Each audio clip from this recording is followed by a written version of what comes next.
Shalom Leculan, shalom a todos os amigos do canal Techuvá Total. Eu sou o Renato de Príncipe, trago para você hoje mais um estudo de um pedacinho da física que já viemos estudando há algum tempo. Trouxe para você alguns conceitos básicos de física até chegarmos na temperatura, no conceito de temperatura, que é o objetivo desse essa discussão que fizemos, né? Para que você entendesse que a temperatura ela é a agitação das moléculas de qualquer corpo. Então, todos os corpos, quando se movimentam, todos os corpos, quando trocam energia, eles apresentam um aquecimento devido à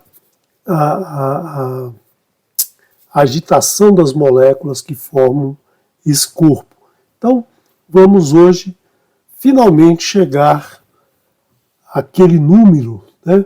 Aquele número que nós iniciamos todo esse estudo, naquele número que nos foi apresentado lá no livro de Shemot, no capítulo 20, quando o Eterno apresenta as 10 maravilhosas palavras, quando ele se apresenta ao povo. Então, eu trouxe para vocês, no último encontro, eu trouxe para vocês as escalas de temperatura Celsius e Fahrenheit. Fizemos uma discussão sobre essas duas escalas, mas ficou aquela pergunta, será que não existe uma escala absoluta? Porque a escala Celsius é uma escala centesimal que pega como dois valores de referência a temperatura do gelo da água, né, da água congelada, e a temperatura da água em vapor, ou seja, dois estados passando de sólido para líquido e passando de líquido para vapor. Se estabeleceu aí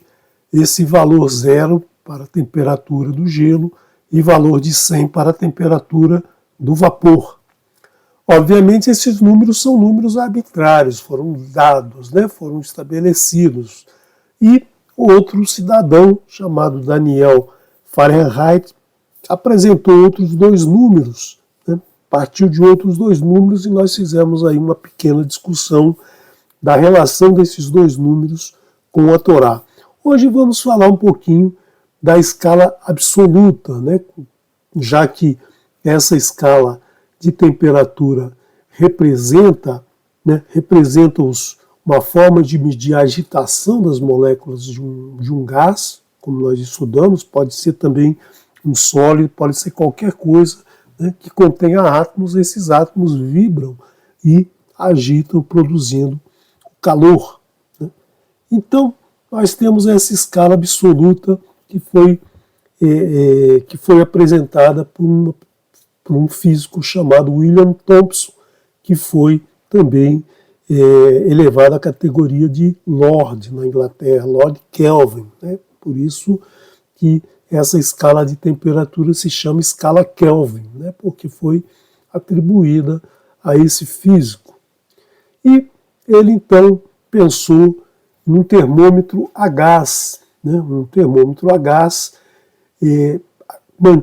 mantida o volume constante, medindo a variação da pressão desse gás, associando então essa pressão e esse volume à temperatura. Então é uma ideia bastante simples, né, que ele propôs, e aí tentou chegar a uma escala absoluta na qual a temperatura 0 seria a temperatura em que não há nenhuma agitação, ou seja, todos os corpos estão parados. É uma temperatura impossível de ser alcançada porque todos os átomos têm movimento. Nós vamos mostrar aqui essa apresentação de Lord Kelvin com esse termômetro a gás, mas se você depois se interessar em estudar física, entrar num curso de física, você vai ver que estudando aí a termodinâmica, estudando a mecânica quântica, você vai chegar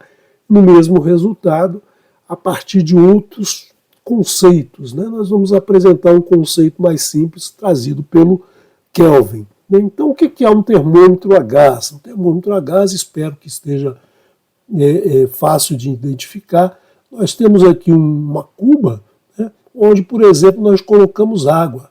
A água que vai passar do estado sólido para o estado gasoso.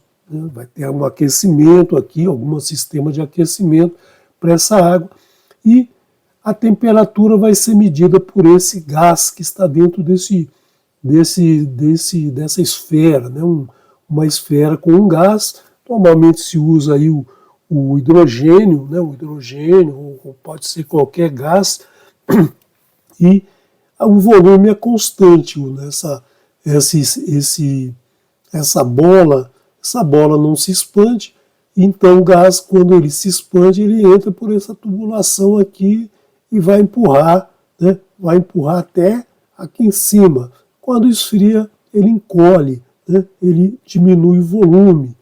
Então, nessa condição aqui, nós temos gás até esse ponto, né? Esse ponto aqui está mais escuro. Aqui dentro nós temos mercúrio líquido, né? Mercúrio líquido, que é líquido a temperatura ambiente. Então, nós variando aqui a temperatura dessa água, né? Variando o calor, né? A energia dessa água, isso é repassado para o gás e vai fazer esse movimento. Então nós temos aqui uma massa de gás e um volume de gás que são constantes, né? Que não se altera porque está fechado aqui o seu contato com o ar. Né?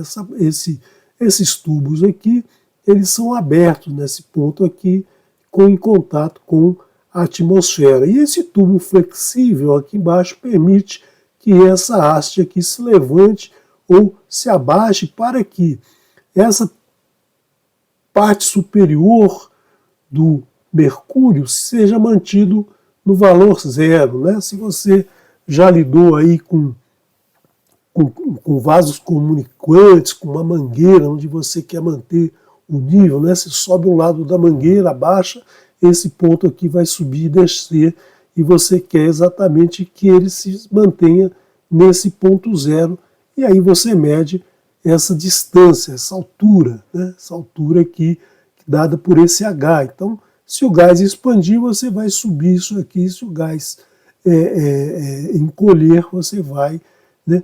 Essa distância vai diminuir, esse mercúrio vai subir e descer através da suspensão ou do abaixamento desse lado aqui do termômetro. Então, nós temos aqui uma densidade desse termômetro. Esse termômetro aqui tem essa densidade dada por essa letra grega chamada de Rho. Né? Rho é a densidade. E aqui em cima nós temos a pressão atmosférica, ou seja, o peso dessa coluna de ar que vai até, né, o espaço.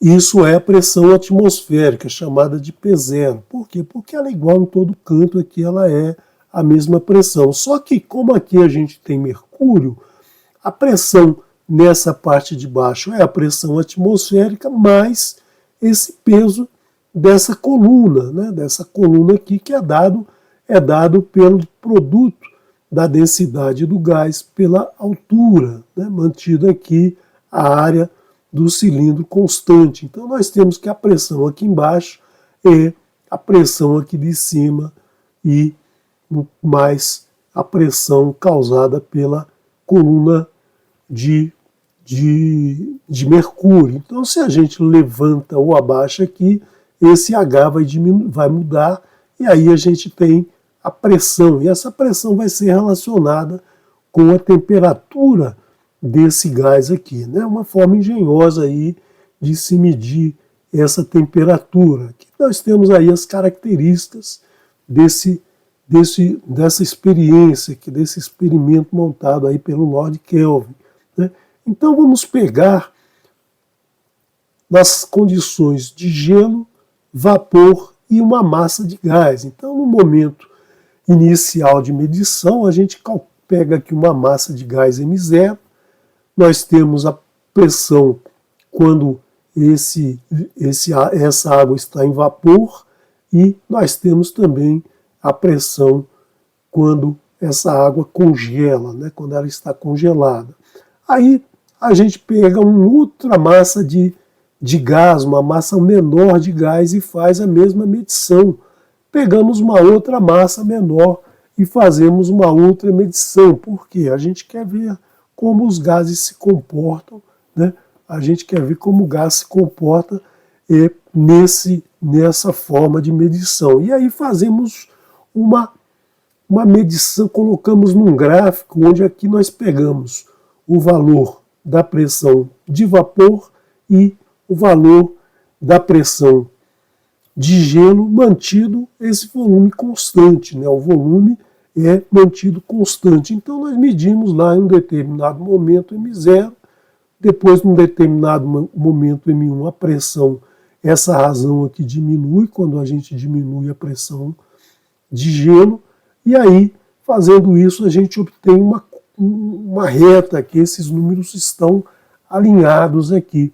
E se a gente continuar baixando, né, baixando a pressão, ou seja, baixando a massa, diminuindo a massa, até ter uma massa zero, nós vamos chegar, né, aqui para esse gás aqui que nós usamos, um gás A, nós vamos chegar a uma razão aqui, né, e aí se a gente faz o mesmo exercício com outro gás, aqui nós usamos hidrogênio, aqui nós vamos usar hélio, por exemplo, qualquer gás que você tenha disponibilidade, você vai também fazer o mesmo tratamento e a curva vai ela vai se juntar aqui sempre nesse mesmo ponto, né? Então aqui a gente tem sempre esse ponto é igual para todos os gases. Isso foi feito com vários gases diferentes e chegou à conclusão que quando a pressão do gelo, ou seja, aquele valor de zero, né, quando a massa é zero, ou seja, a massa não tem mais movimento, a massa é a mínima possível, né, digamos assim, um elétron sozinho, nós teríamos aqui esse valor. Né, esse valor foi medido como 1,3661. Né? Então esse valor é igual para todos os gases, considerando que a gente vai pegar uma quantidade mínima de material que esteja parado. Isso é impossível de acontecer, mas é assim que a gente trabalha na física. A gente faz algumas medidas e extrapola para o valor que a gente gostaria de conhecer. Né? Então, como seria essa razão para uma situação em que todo átomo estivesse parado, né? Não é uma condição aqui exagerada. Nós não conseguimos chegar nessa posição e estudando mais a fundo, estudando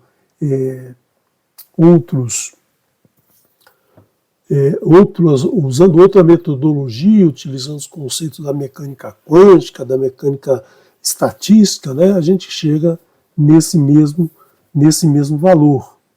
Então, nós podemos chegar aqui ao limite dessa razão quando esse PG vai ao valor zero. Então, aqui nós temos a razão de pressão que vai mantido a volume constante, nós temos aqui a razão entre a temperatura de vapor e a temperatura de gelo da água, por exemplo, é 1,3661. E utilizando a mesma escala, mesma divisão de escala que aí fizemos no termômetro Celsius, medindo em graus Celsius, ou seja, a temperatura de vapor menos a temperatura de gelo tem o valor de 100, né? Lá nós usamos o zero como a temperatura do gelo e o 100 como a temperatura do vapor. Aqui nós estamos expressando a mesma escala, só que agora na temperatura Kelvin. Aqui no Kelvin a gente não tem aquela bolinha aqui marcando 100 graus Celsius, por exemplo, no Kelvin só tem 100K. Né? É essa a forma de marcar essa temperatura na física. Por quê? Porque nós estamos aqui numa escala absoluta, nós não precisamos dizer que a temperatura zero da água, a temperatura 100 do vapor, né? Da água gelada 0, da água em vapor 100.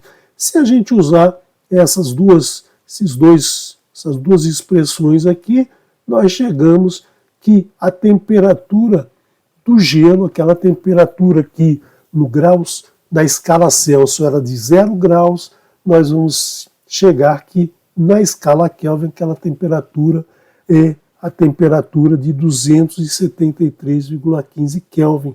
Essa é a escala de gás ideal, né? Então qualquer temperatura que a gente tem em graus Celsius, a gente somando 273,15, nós temos a temperatura Kelvin desse material.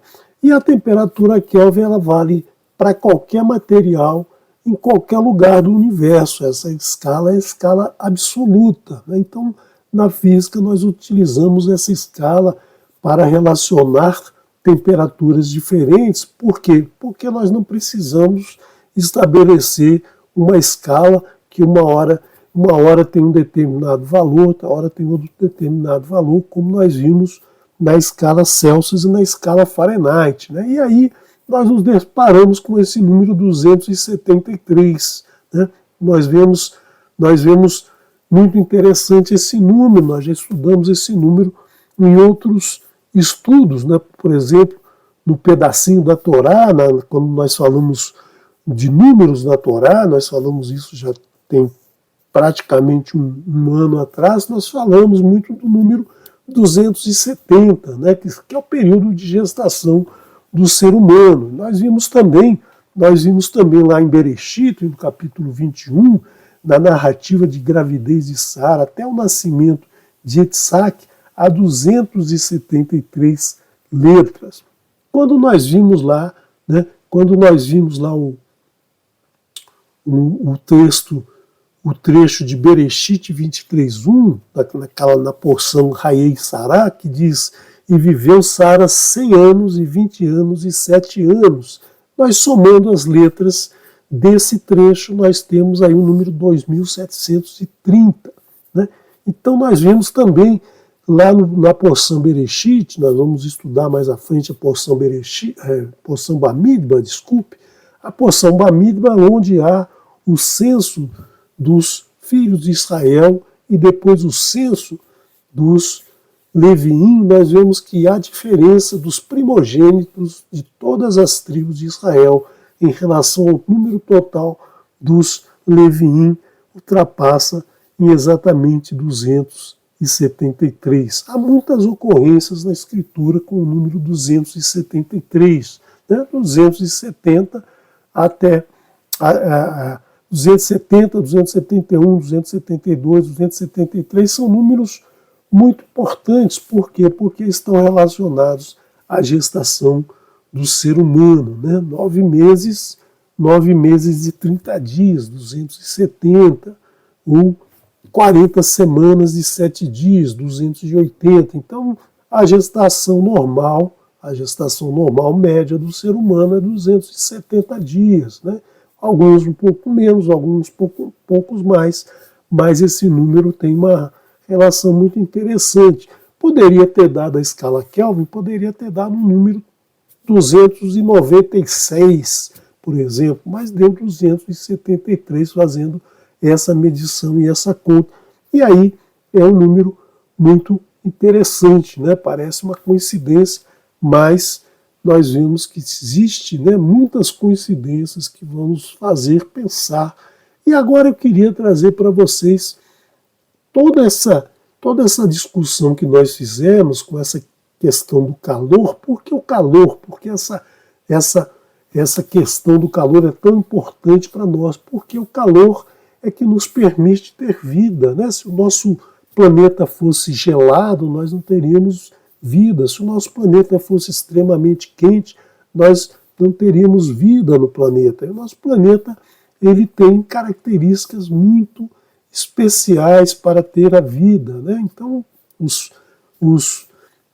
astrofísicos aí, as observações do espaço, está todo mundo procurando algum planeta que tenha condição de abrigar vida, E até agora já se constataram muitos planetas até com a possibilidade de ter água, mas nenhum deles apresentou a existência de vida, né? Então a vida fora do planeta Terra parece ser impossível, né? Parece que o nosso planeta foi privilegiado com isso. Então vamos olhar um pouquinho esse calor que nós recebemos no nosso planeta.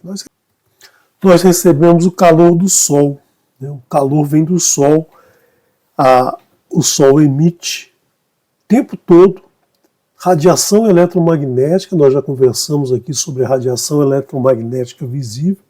Nós recebemos a radiação eletromagnética que vem do Sol e também partículas que são emitidas do Sol e que chegam na Terra.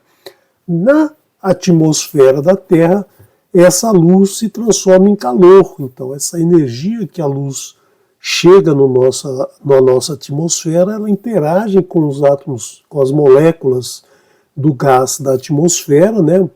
Principalmente o nitrogênio e o oxigênio. 70% do nosso ar é nitrogênio, 20% é oxigênio, 20 e poucos por cento é o oxigênio, e o restante são os outros gases todos misturados na nossa atmosfera. Então essa radiação, quando entra na atmosfera, ela provoca a agitação dessas moléculas e aí nós temos essa radiação espalhada transformando em luz, né? Se você fosse para o espaço, se você pegasse uma dessas naves aí e fosse para o espaço, você veria exatamente assim entre o Sol e a Terra. Escuro total, não existiria claridade aqui. Por quê? Porque a claridade ela só aparece na atmosfera, ela só aparece quando essa radiação eletromagnética interage com a atmosfera. Por isso que nós não vemos o céu todo durante a noite, durante todo o tempo, claro, né? Por exemplo, se não fosse um vácuo, se não fosse a quantidade de matéria no espaço não fosse muito reduzida, a gente teria essa radiação eletromagnética que vem de todas as estrelas se espalhando e transformando o céu da noite como o céu do dia.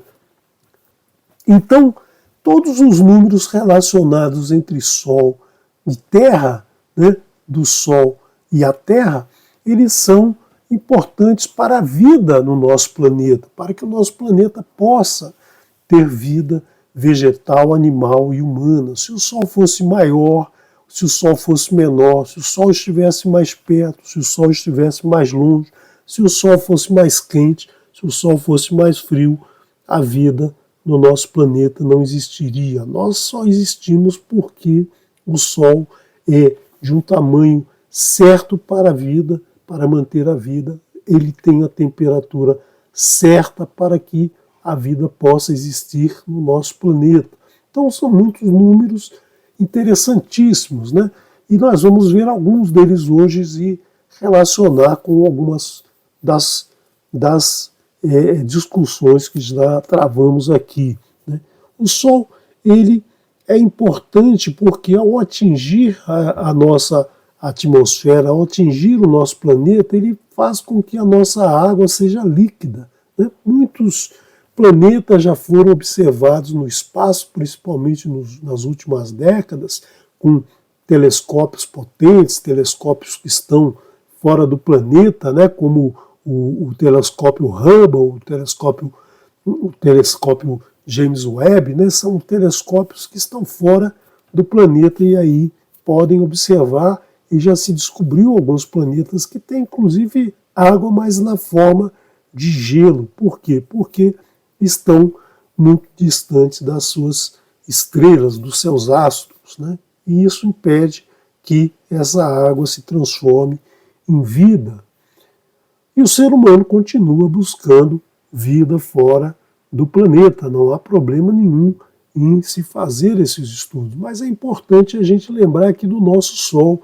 O nosso Sol, ele permite que essa água tenha um ciclo, né? Essa água evapora do oceano, ela volta para cima da Terra, ela desce como chuva, inunda a Terra, molha a Terra, volta para o mar num ciclo que mantém a temperatura e a umidade do planeta em uma situação que todo vegetal pode crescer, pode produzir frutos, né? Porque se não tivesse esse ciclo de água, a terra seria seca e não teria produção de seres vivos, né? Não teria alimento, não teria ser vivo e nem produziria alimento para esse ser vivo. Então, graças a essa temperatura do Sol, nós temos, além da produção de alimentos, nós temos aí toda a natureza exuberante que nós podemos observar, que nós podemos admirar, cada pôr do sol, cada nascer do sol, com cores fantásticas, com imagens fantásticas que nós observamos todos os dias. Uma não repete a do dia anterior, né? Sempre uma bênção que nós temos observar o nosso mundo a cada dia, né? A cada pôr do sol, a cada nascer do sol. Né? Então, a cada novo dia, né? O pôr do sol representa o início do novo dia e o nascer do sol, né? O nascer do sol é essa continuidade do dia. E o sol, por todas essas características e muitas outras que nós não temos tempo de falar, ele sempre foi objeto de estudo do ser humano. Né? Iniciou com um respeito muito grande, transformando o Sol em um Deus. Né? Muitos consideravam o Sol como um Deus. Por quê? Porque não entendiam como poderia esse astro estar fornecendo tanto calor, né? O tempo todo, por milhares e milhares e milhares de anos. Né? Na verdade, milhões de anos aí se estima que o Sol está produzindo radiação sobre o nosso planeta e não se apaga. Né? Então ele é importantíssimo para a vida e aí ele foi objeto de idolatria, né? Muitas correntes filosóficas, muitas correntes espirituais, eles transformaram o Sol num Deus, né? O Deus Sol é cultuado desde a antiguidade até hoje. Né? Até hoje, muitas religiões têm o Sol como o seu Deus principal. Né? Muitas fazem aí uma maquiagem, né, nessa deificação do Sol, mas ele se mantém até os dias de hoje como um Deus. Por exemplo, há uma grande religião até os dias de hoje que o Sol é a figura muito importante e muitas vezes até os seus seguidores não percebem isso, não sabem isso. Né? Se você fizer uma comparação rápida, né, na Torá, o Eterno nos traz, lá no livro de Vaikra, no livro de Levítico, no capítulo 23, ele fala dos moedim do Eterno. O Eterno nos apresenta 7 datas especiais, e as datas especiais do Eterno têm a ver com a produção de alimento, com o alimento para o ser humano, para manter a vida sobre a terra. E os moedim do Eterno, eles são focados nos equinócios de dia e de noite, dias e noites iguais. O Eterno não tem moedes no verão e não tem moedes no inverno. Né? São sempre os períodos de produção de alimentos. Então nós temos no primeiro mês, sempre falando para o hemisfério norte, né? O hemisfério norte, a primavera no hemisfério norte caracteriza o primeiro mês, né? O primeiro mês do calendário do Eterno, que é justamente o mês que nos traz a Pesach Matzot. São 2 festas do Eterno, 2 moedim do Eterno importantíssimos, né? Trazidos na Torá, logo depois, né? 50 dias depois da Pesach, a festa de Bekurim e Shavuot, né? A festa onde se apresenta o alimento para o ser humano, a primeira colheita do ser humano se apresenta para o Eterno e também o Eterno nos traz as 10 das palavras nesse evento. Então, lá na frente, no 7º mês, outro período de colheita, nós temos aí a festa de Yom Teruah, Rosh Hashanah, que é a festa de início do ano. Depois nós temos o Yom Kippurim e nós temos também a festa de Sukkot. 7 festas focadas no período de fecundação da terra, né, no período de produção de alimentos, né, o Eterno preocupado com a alimentação do ser humano. Já a religião, ela se foca no sol, no período em que, naquela data em que o sol ou está no seu auge de luminosidade ou está no seu mínimo de luminosidade. Por exemplo, nos solstícios, né, o solstício de verão, que acontece lá no hemisfério norte por volta do dia 23 de junho, na metade do ano gregoriano. Gregoriano nós temos aí o solstício de inverno no hemisfério norte, lá pelo dia 23, então é o dia solstício de verão, né, solstício de verão, que o Sol está no seu auge, no seu máximo, e a partir daí o Sol vai começar a diminuir. Então essa festa é uma festa de deificação do Sol, de louvor ao astro Sol, né, como se ele fosse fundamental, única, o mais importante para a vida no nosso planeta. Então, essa é uma festa de solstício. No Brasil, nós comemoramos como festa junina, né, com uma data muito comemorada em vários estados do Brasil. Essa data do dia 23 de junho é muito comemorada, muito festejada por aqueles que seguem a religião que tem essa data como mais importante. Lá, 6 meses depois, nós temos o solstício de inverno no hemisfério norte, que é justamente o período, o dia que o Sol está no seu mínimo, né? Então esse é o solstício de inverno, que é a festa comemorada pela religião no dia 25 de dezembro. Então essas duas festas são as festas relacionadas ao Sol. Semanalmente também o Eterno traz um dia especialmente separado para ele, que é o dia do Shabat, né? O 7º dia é o dia consagrado para o Eterno. O Eterno separou para ele, mas a religião, ela separa o dia do Sol, o dia que ela considera que é o dia do Sol, para ter o seu descanso semanal. Então, você vê que o Sol, ele tem um espaço na mente humana, né, no ser humano. O ser humano, ele tem essa presença do Sol muito forte na sua vida. Por quê? Porque ele relaciona esse calor que vem do Sol como a fonte principal da vida no nosso planeta. Mas ele esquece, né? Ele esquece de onde vem o Sol, quem colocou o Sol nessa posição, né, em relação à Terra.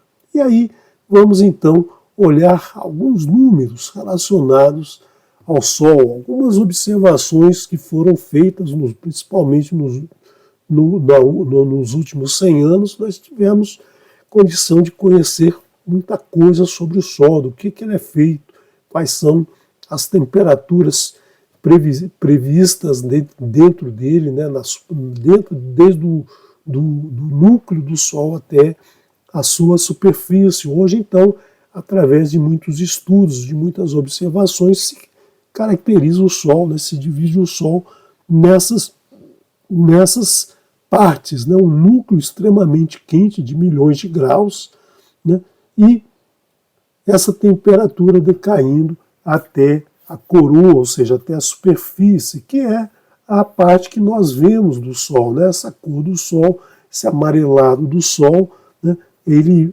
vem da superfície, onde a temperatura vai de milhões de graus até milhares de graus aqui na superfície, passando por várias regiões, né? Nós não vamos estudar o Sol aqui, eu só quero trazer para vocês essa temperatura que nós vemos aqui no Sol, que é aquela de onde nós recebemos a radiação eletromagnética, de onde nós recebemos a energia que chega no nosso planeta e permite que a vida exista no nosso planeta. Então, nós vamos olhar alguns números,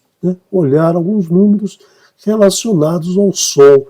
A distância da Terra ao Sol é de 150 milhões de quilômetros, ou seja, é muito grande, né?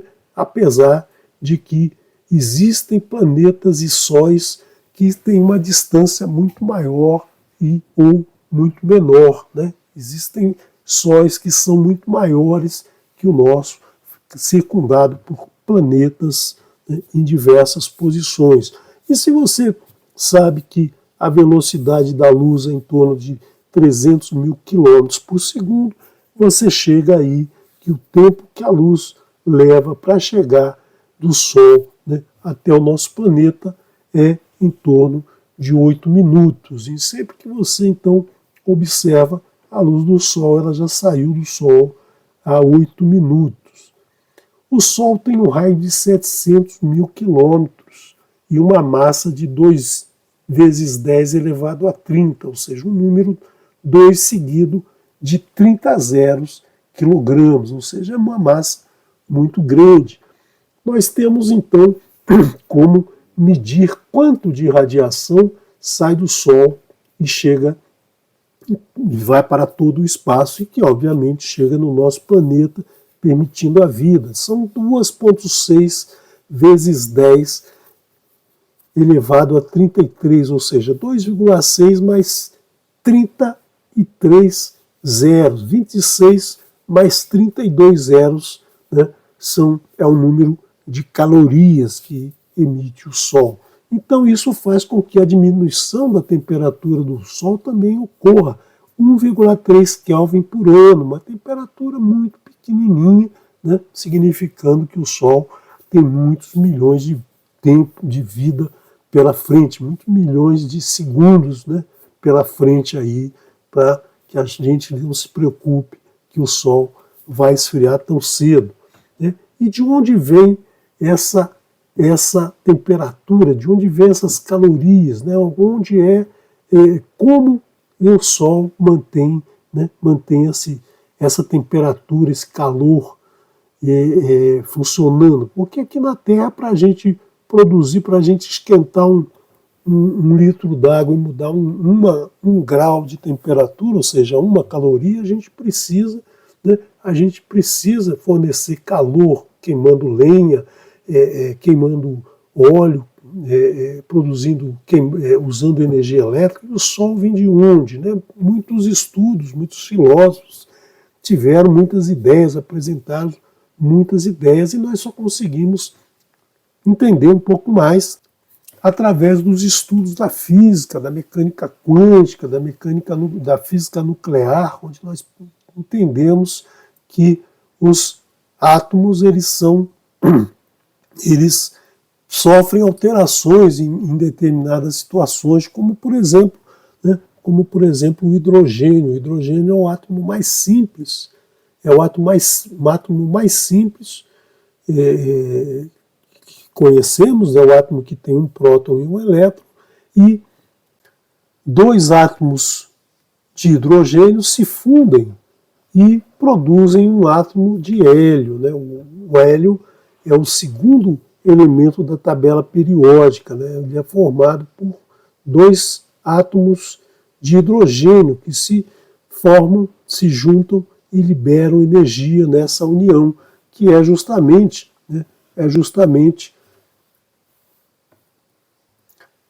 na fusão de hidrogênio para hélio, a gente tem então a liberação dessa energia que vem do Sol, né?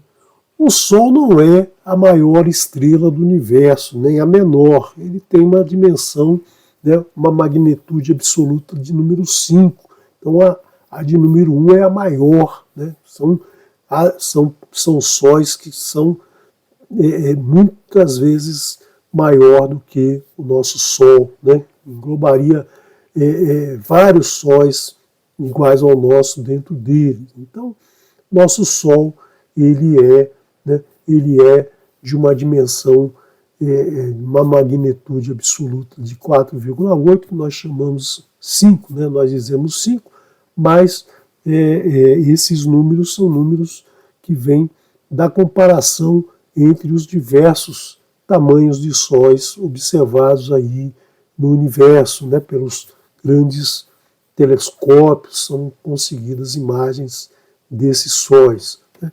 E a temperatura observada na superfície solar, ela é de 5.505 graus Celsius. Então, isso é uma temperatura bastante interessante, muito número 5. Você que estuda a Torá, você deve ter achado interessante esse número 5505.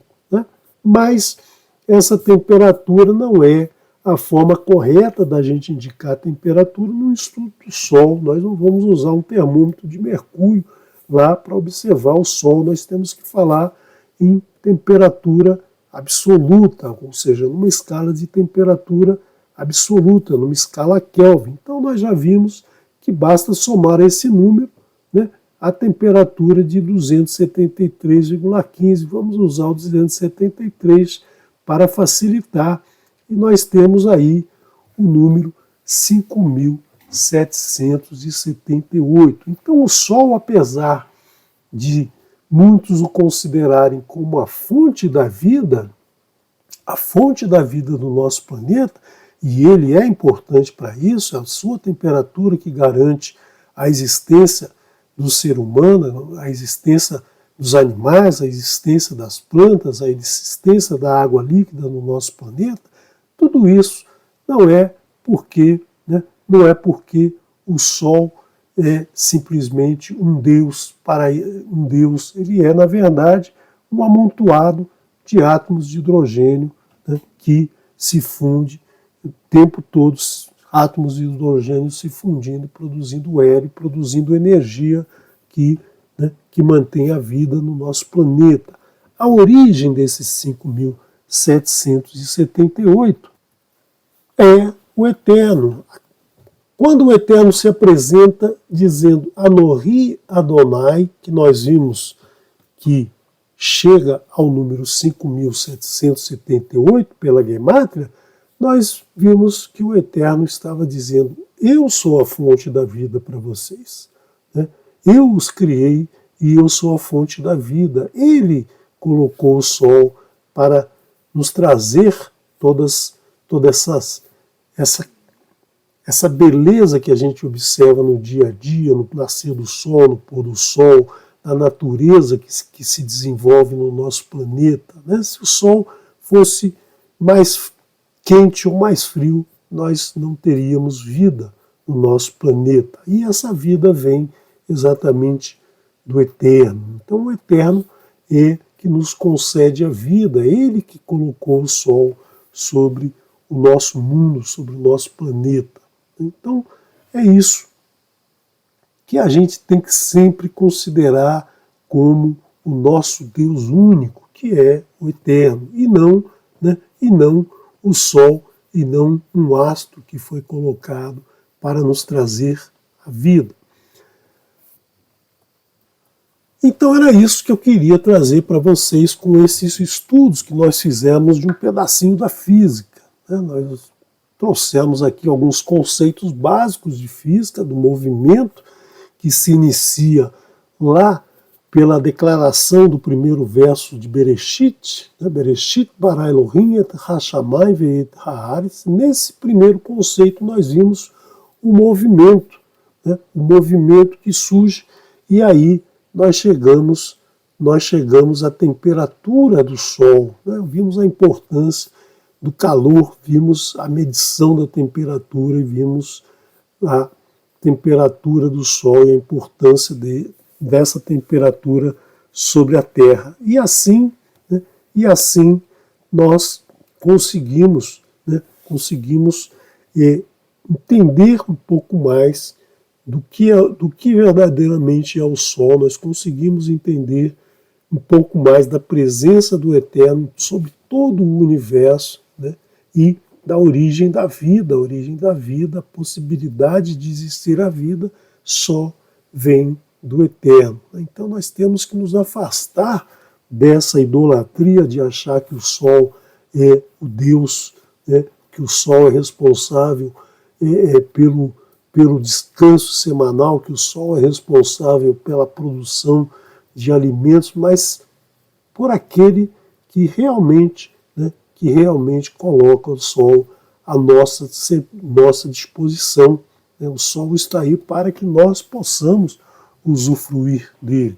Então, hoje eu encerro esse estudo de um pedacinho da física. Né? Quando vier algum estudo na Torá que precisemos aprofundar um pouquinho alguns conceitos de física, a gente relança esse estudo, dá continuidade a esse estudo. Ou se você tiver interesse em conhecer um pouquinho mais de física e quiser discutir alguma coisa, aprender alguma coisa a mais, quiser que eu traga aí alguma discussão, você manda nos comentários, olha, eu gostaria de entender um pouquinho mais isso, aquele assunto. Porque o nosso objetivo nesse canal é fazer o estudo da Escritura e todo o estudo que seja relacionado ao estudo da Escritura. Mas se você tiver curiosidade e eu tiver capacidade para esclarecer, eu trarei para você esse estudo.